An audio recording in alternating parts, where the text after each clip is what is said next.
Coming up on the news today, then, we are in Chicago, and Benjamin Sesko may have made his mind up on whether he wants to join Manchester United or Newcastle. And do we finally have a breakthrough on the sale of Antony? Finally, can we get some money in to start buying these players we so desperately need?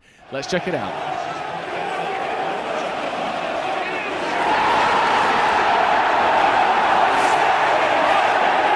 Hello and welcome to Stretford, Paddock. My name is Joe and this is the news. We are here in Chicago, Illinois, following Manchester United on their pre-season tour, of course, and there's plenty to talk about today. Behind me, you can see the city skyline of Chicago off in the distance there, and we have got plenty to talk about as always. Now, a lot of the news, a lot of the chatter has come off the back of that friendly in New Jersey against West Ham, where I think the general consensus was we actually looked quite good, especially with that first team, or the sort of the team that played for those 65 minutes in that first half.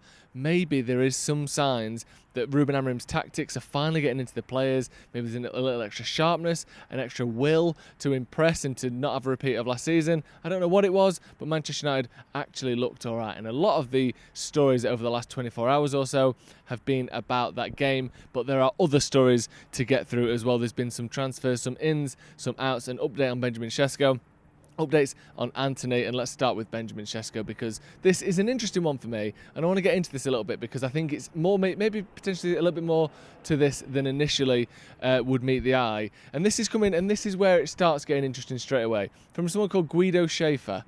Me neither. And exactly is that the point, because they are the chief reporter for the Leipziger Volkszeitung, and this has also been reported in the Evening Standard. This has been sort of picked up and reported across a few different outlets as well. Now, this person is interesting to me, not because they don't have many followers, but sort of almost because they don't have many followers, if you know what I mean. And now a lot of the times we would dismiss things, oh, this person doesn't, but this is someone who works in Leipzig for a newspaper there. And as we know with a lot of these things, not always is it the Romanos and the Ornsteins that know and have understood every single detail. So the story is that Benjamin Sesko would prefer Manchester United over Newcastle, because they are the two teams at the moment that seem to be most keen on his signature. Newcastle in particular seem to be taking steps towards making that deal happen in preparation basically for losing Alexander Isak. And it seems as though that Sesko would prefer Manchester United. And I think that's interesting for a couple of reasons. Obviously, you know, if he wants to join us and we both put a bid in there, United would probably win in that situation. But the other thing is, specifically this summer, Manchester United have made a point of signing players who want to play for us. And we saw, not just, you know, in terms of what we've done on the transfer market, and Burma, we all know, was holding out for a move to Manchester United. That was pretty clear. Cunha, again, very much wanted to join Manchester United. But even little comments. Do you remember when Gyökeres was mentioned to Ruben Amorim just before the end of the season? He said, I don't want a player to be here just because we get Champions League, or not here because we didn't. I want people to be here because they want to be at Manchester United and nowhere else. And if Benjamin Sesko is basically telling people, you know, I would rather join Manchester United than Newcastle, that's the deal for me, that's the club I want to join, maybe that is an indication that that's someone that Ruben Amorim would want in his squad. And let's get back to the report on this, because this is where I think it's interesting. This is a person that is in and around this team all the time. They are based in Leipzig. They are on the ground, hearing reports, hearing rumours, hearing stories, knowing, having relationships with players at the clubs, in the way that obviously Romano does fantastic diligence. Ornstein, again, it's almost impossible, the jobs that those two guys do. But what you can't do is spend 37, 40 hours a week in and around the world and the town and the places where the people at, you know, RB Leipzig work and the people at RB Leipzig train. If you're a journalist in that town, you can do that. Again, I'm not going to say because they don't have a lot of followers that means it's true, because I think that's sort of reverse nonsense logic. But I think to rule it out just because this person doesn't have a lot of followers, isn't particularly well known, for me, I actually think that makes it slightly intriguing. And let's be honest as well, if you're Benjamin Sesko, or if you're just any footballer, would you rather play for Man United or Newcastle United? You know, maybe it's just as simple as that. Of course, anyone would want to join Manchester United over Newcastle, other than the fact that they've finished higher than us last season. It's not much of a competition historically, is it? Although, if you're obsessed with the Champions League, maybe you would pick them. But this could be a big indicator that Sesko wants to join Manchester United. We'll have to keep our eyes on that one. Other things to get through as well. Antony and Mason Greenwood is an interesting one. And I sort of tie them together with a little bit of reluctance, obviously, because, you know, what happened with Mason Greenwood, you don't want to be putting people in a sort of lot with him. But it's an interesting one because they both seem to be attracting attention from the same club.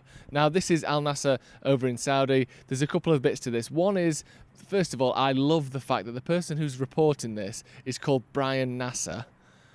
Not even spelt the same as Al Nassr.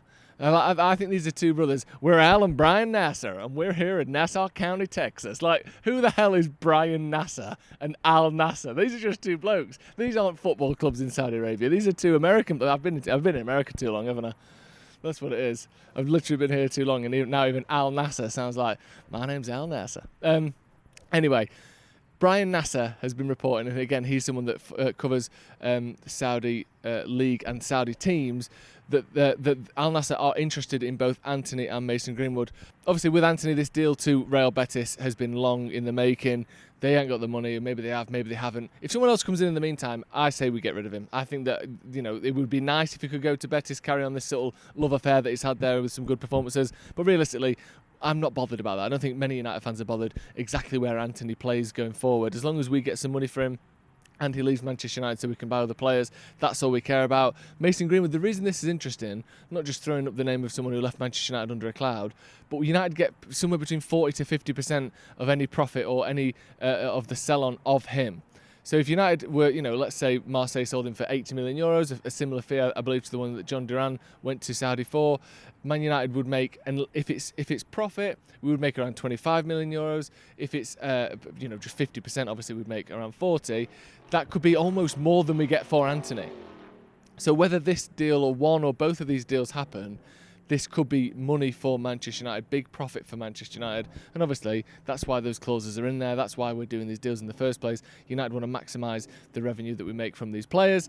For me, that would be a good thing. And if maybe Antony can go to Real Betis, Greenwood can go to Al Nassr, that I think would be an ideal scenario for all of us. And also, then you finally cut ties with Mason Greenwood. I know, obviously, you know, you can have your own opinion on what happened there and, you know, Manchester United's involvement and how they handle things. And I get all of that. But I think it's still slightly odd to me that we've sold a player for the reason we sold him. There's no other reason, there's no footballing reasons United sold Mason Greenwood.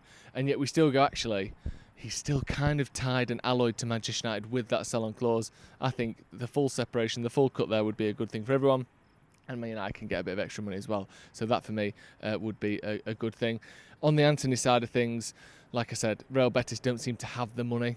They don't seem to be able to front that up. I think we were speaking to some journalists a little bit before about maybe toward the end of the window they'll sort of find it, as teams tend to find money toward the end of windows. But for now, I think United need to hurry up and sell these players so we can start bringing in that striker, that central midfielder or that goalkeeper, depending on how Manchester United are prioritising the rest of the window. And let's end with a bit of positive news, shall we? Because even though it is dark out here, it's still absolutely roasting and I need to get inside and cool off. But there's been some fantastic news. Obviously, I'm sure all of you have seen it.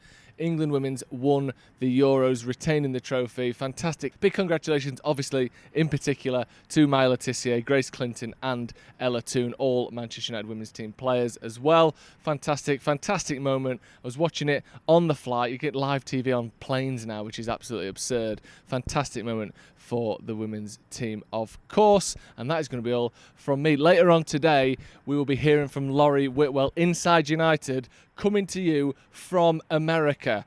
It's the thing that we all dreamed of. It's happening. Laurie Whitwell will be here on the channel. Make sure you stay tuned for that. This has been the news from Chicago. We'll see you in a bit.